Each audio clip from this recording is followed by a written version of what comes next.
This sure is red country.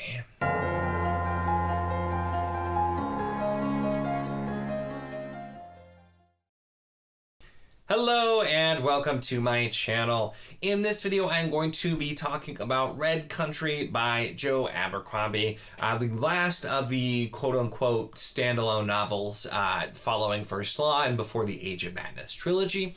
And this is one I've meant to get to for a really long time. If you're not familiar, I have the unpopular opinion of I was not a fan of First Law.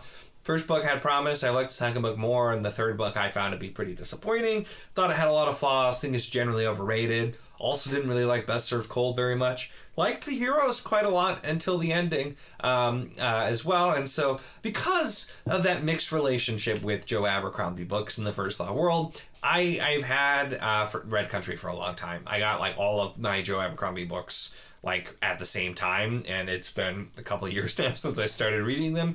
And I waited, and then I finally am getting to Red Country, the last of the standalone. So, like I said, I've had a little bit of a turbulent look with these books so far, but the heroes turn things around. The heroes has been and still is probably my favorite of the books that he's read, even though the ending there were issues with. I would say Red Country is probably the best Abercrombie novel I have read. I just liked the content of the heroes more. That kind of short story feeling, kind of satire on military type stuff, I thought just worked really well. This one was kind of a Western, kind of not, but it definitely had some of those elements with like the gold rush and that kind of thing. But we'll talk a bit more about it as well, and then talk about also why it seems to be kind of a divisive book among Abercrombie fans. So Red Country takes place out in the far country, has another one of the very on-the-nose names, or the First Law trilogy I felt like were named really well. Best Served Cold, the heroes, Red Country, pretty on the nose. Like, oh, we're going to say these terms a bunch of times, and which we do. Time out to be in Red Country, and so, it's a little lame. Sorry. But, so we start there. But anyway, the story follows mostly. We have Shy and her kind of stepfather, I guess, Lamb, and they're traveling across the country trying to save the children that were stolen from their farm and go on that route, and kind of that's where they go. We get Niko'Book'Review's involved too, because he's of course still has a troop of mercenaries that are going, and they're hunting for rebels with the Inquisition coming from the royals from the lands we talk about in the First Law trilogy, and we get that kind of going. And then we have another character who's featured a lot, Temple, who is also, I guess I don't really want to say a lot about Temple because I don't want to specify anything because it would be spoilery. But that's kind of the route that we're following. And so does a lot of the things that you expect from Abercrombie. We get to look at the characters quite a lot. We see the different characters. They're very complex and pretty gray, and we get that. And it also, as promised in the blurb, you get to see, again, a character that you haven't seen in quite some time as well, which I won't specifically name because it doesn't say it in the blurb. It's really obvious once you start reading who it is, but I think that has something to do with why this is a little bit divisive. And so this was, like I said, the book itself is pretty solid. It does have one of those kind of like non-ending endings, I would say, though, where some things are wrapped up. Some a little bit better than others, but then it just was like, no, that was too much of an ending. Let's kind of open it back up and do that, because Abercrombie just doesn't really like definitive endings for the most part, it seems. So we do kind of that thing. But is overall I thought was a pretty solid story. I am going to talk some spoilers at this point though, because I've been kind of talking around a few things and I want to talk about them. So I'll have some spoilers and then I'll jump back to non-spoilers at the end for kind of my final thoughts, wrapping everything up. It's just going to be easier if I do the spoilers now so I can get my thoughts in order. So starting spoilers. So the character that returns is of course Logan Nine Figures, the Bloody Nine. And I think, like I said, I think it's honestly that character that has a lot to do with why this is a little bit divisive. Because though I was not a huge fan of the First Law trilogy, the one character I thought that had the absolutely perfect ending, which was very intentionally left open-ended and kind of mysterious, was Logan. He ended his story the same way it began, falling, like down a ravine into a river, and not knowing, we didn't know if he was going to be alive or dead. And it was just kind of like that. It was the one ending I thought it just kind of worked. It was kind of poetic. He goes off, leaves his home, does all of these things, is involved in these huge, world-changing things, and he just ends up right back where he started. And I thought that worked really well. I imagine First Law fans also thought that and enjoyed that ending. I didn't enjoy most of the other endings. So I think it's because of that people don't necessarily like kind of having it, because it takes away from the ending of The Last Argument of Kings. I'm totally speculating here, but if that is why, because this is the book that I feel like people who aren't as big of fans of First Law really enjoy this book, and big diehard First Law fans don't enjoy this book as much. I found the books I've enjoyed the most have been the ones that the really diehard fans have enjoyed the least, which is just kind of interesting with that as well. And so thinking about it, it is interesting to see, and I think that's part of the reason why. Now, the standalones in general are kind of in general more of a satire, almost a parody at points of certain genres, with Best Served Cold being revenge, the heroes being that kind of military battle sort of thing, satire, and this of course having the elements of the Western, people, going on the gold rush, that kind of thing.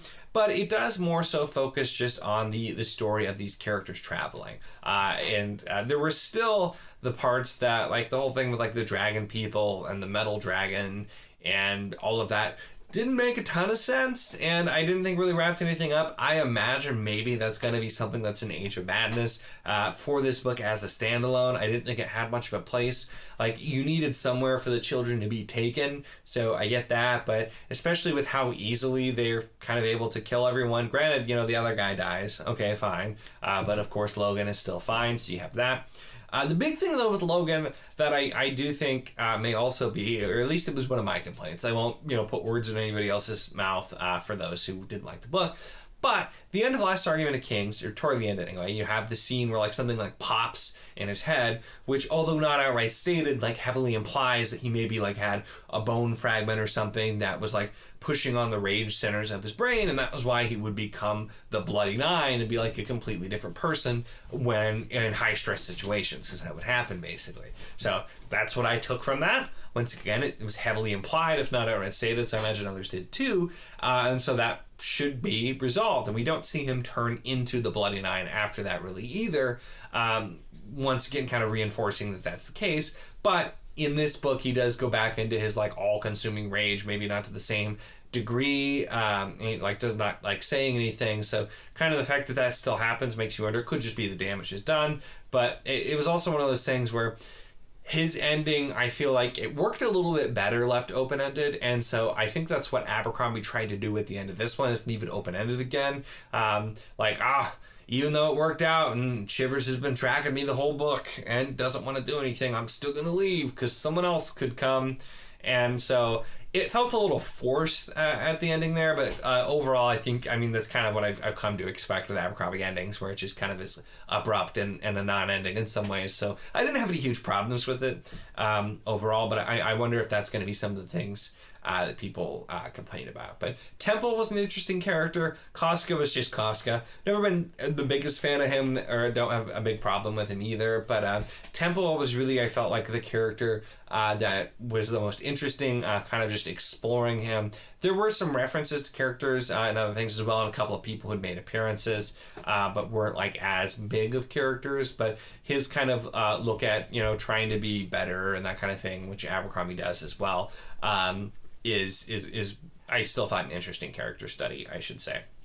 I did think it was really funny, and I'm including this in the spoiler section because it could give something away, but when you have a character say something about I used to not like happy endings, thought that was just sappy, but I found I've grown to enjoy them more and more in my old age. And so I wonder if that was Abercrombie taking kind of a dig at himself because he doesn't like the happy ending. And this one has a happier ending than probably any of the others, really, which once again maybe is why some of the diehard fans didn't like it. But I thought it was handled pretty well. There were some creative things done.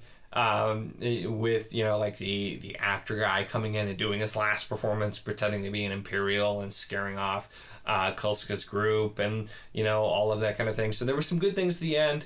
The traveling back, it was still a fairly happy ending.